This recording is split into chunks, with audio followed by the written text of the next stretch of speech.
Absolutely. I mean, the guys fought, competed, and hopefully it helps build their confidence. We did it without Marcus really having big scoring nights, and there was balance and guys stepping up, and the competing level was good, and it's what it should be this time of year. No doubt that should. I mean, if you can pull out a win like that, the way the game went against a team as good as Lake State, it should give us the confidence that we can beat anybody or play with anybody. So I'm hoping the guys take that, and obviously on the other end of it, hopefully they don't relax at all, because there's a lot of basketball left to play and no easy ones left.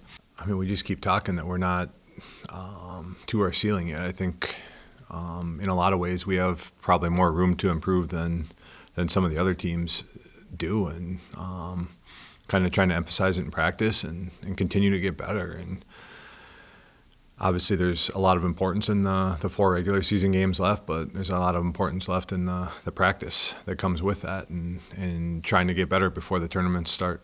I mean, you got to look for the positives and things. With Ty being out, it's forced other people to step up as well, and with Marcus being pretty beat up, it's forced other people to step up, and hopefully the confidence that Dawson and Nate and Josh and Hobbs and Schminda and those guys are getting, taking and making big shots, will taking Gabe Smith making big plays will carry over when those guys are playing better, and make us all that much more dangerous. I mean, obviously the results are there.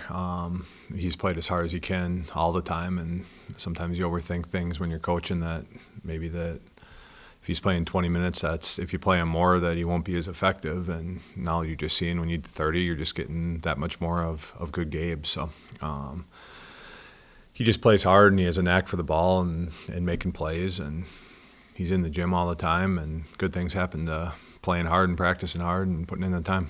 That's awesome for it to happen on senior day in that type of game, and you know what, just kind of take it over and have probably his best game as a Husky on senior night. That's awesome, and just really happy for him. It's a guy that's put everything he had into the program for 5 years, and he's always in the gym, and to see guys get rewarded like that is huge, and hopefully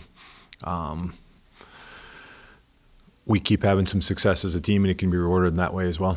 Having guys that are bought into roles is a lot of times more important than anything, and everybody's bought in, and a lot of that's the unselfishness, not caring who gets to take the shots and who gets the credit and whatnot, but staying ready and being ready to step up when it's your turn. We just need to understand that this is going to be a much different ball game for both them and us. Neither one of us really got to see what the Tech Northern game was going to look like. I mean, sometimes that happens in sports where everything goes right one way and everything goes wrong the other way, and that's what happened. And it never actually got to seeing what it's going to look like when we're playing each other. I mean, we just blitzed them for a half, and after that it just wasn't a normal basketball game. They've switched some things up a little bit. They're bigger. They're really attacking the glass. They're defending much better. They were the hottest team. Obviously they lost 2 really tight games, 2 games that could have went either way. I mean, if a couple things go differently, they beat Lake and Ferris, and they really are the hottest team in the league, because I think they had won 4 or 5 previous to that, and they're really playing well. I mean, they're a veteran group. They're big, strong. They're defending well. They're rebounding well, and it's going to be a battle on Thursday.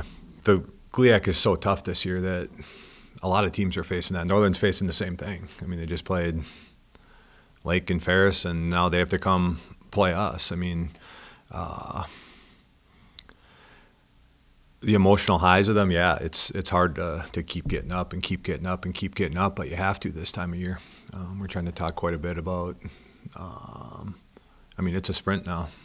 There's no more dog days. There's no more of that. I mean, every game is so critical at this point of the year that you just got to look at it can't take a day off, and you got to sprint to the finish now.